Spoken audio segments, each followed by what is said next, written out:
je peux vous faire une confidence. Il y aura un collectif qui sera soutenu par En Marche, qui sera candidat à l'élection. Ce sont 17 têtes de liste.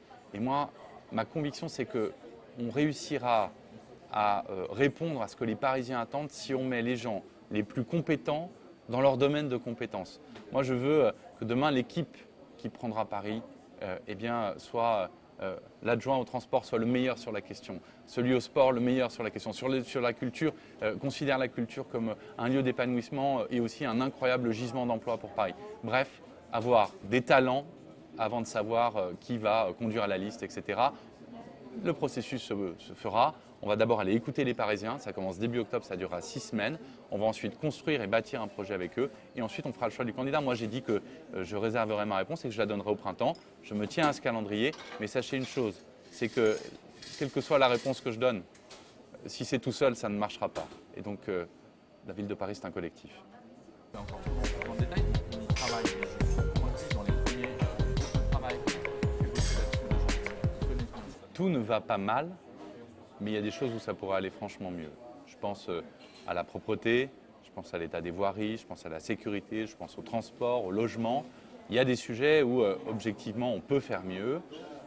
D'abord, en permettant aux Parisiens d'être entendus lorsque, sur des questions de proximité, ils ont parfois le sentiment de ne pas l'être ou qu'on ne prend pas au sérieux leurs préoccupations.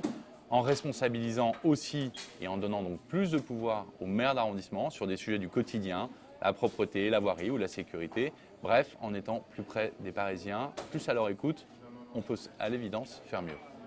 Je crois en revanche à l'inventivité et à l'innovation du marché pour créer des choses.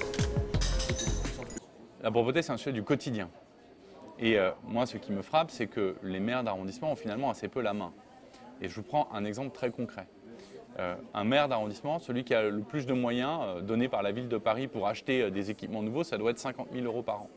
Une balayeuse coûte 80 000 €. Donc un maire d'arrondissement ne peut pas se payer une balayeuse dans l'année. On doit pouvoir donner les moyens d'investir dans du matériel nouveau pour pouvoir permettre d'être plus efficace en proximité. Et puis bien sûr, vous ajoutez à ça les questions de civisme. Et il faut évidemment continuer. C'est une bataille culturelle qui va être longue et qu'il faut conduire. Mais vous avez aussi des besoins de propreté qui sont différents selon que vous êtes dans un arrondissement très touristique, dans l'hypercentre de Paris, dans des arrondissements qui sont moins touristiques, mais vous avez d'autres usages de la population. Bref, il faut mettre l'intelligence au plus près des Parisiens, de leur maire d'arrondissement sur le terrain. Il y a quelque part aussi un peu au transport, des problèmes de sécurité dans la capitale, notamment des problèmes de sécurité. On ne peut pas se considérer comme devant supprimer la voiture dans Paris. Ceux qui vous racontent cela disent des sornettes. La voiture, elle va changer en revanche. Elle va s'autonomiser, on va avoir des voitures électriques, et donc c'est sur cela qu'il faut travailler. Sur, au fond, comment est-ce qu'on se déplace demain avec des voitures autonomes, avec des voitures électriques, comment est-ce qu'on accompagne les Parisiens dans finalement le renouvellement et le changement du parc automobile, mais expliquer que demain, il n'y aura plus de voitures, qu'on leur fera la chasse, ce n'est pas une bonne méthode, ce n'est pas une bonne manière de faire. Vous avez des usages très différents. Moi, j'habite dans l'hypercentre de Paris, je n'ai pas besoin de voiture. Mais vous avez aussi des personnes avec des familles nombreuses qui habitent dans des arrondissements plus éloignés du centre ou qui ont des besoins de déplacement plus importants et qui, eux, ont besoin de voitures. Vous savez, ce n'est pas à la ville de Paris, ce n'est pas au maire de Paris de dire voilà, c'est fini les voitures, vous n'y avez plus droit. C'est de le permettre à chaque Parisien, en fonction de ses besoins, d'avoir l'usage le plus intelligent possible en proximité. C'est une très bonne chose, il faut l'amplifier et du coup, ma conviction, c'est qu'il faut une police municipale. Alors après, tout le monde En faisant en sorte que les classes moyennes puissent vivre à Paris et les moyens d'y vivre. Qu'est-ce qui se passe aujourd'hui quand vous avez des revenus, que vous êtes dans la classe moyenne, même dans la classe moyenne supérieure, c'est de plus en plus difficile de vivre à Paris. Les loyers sont impossibles à payer.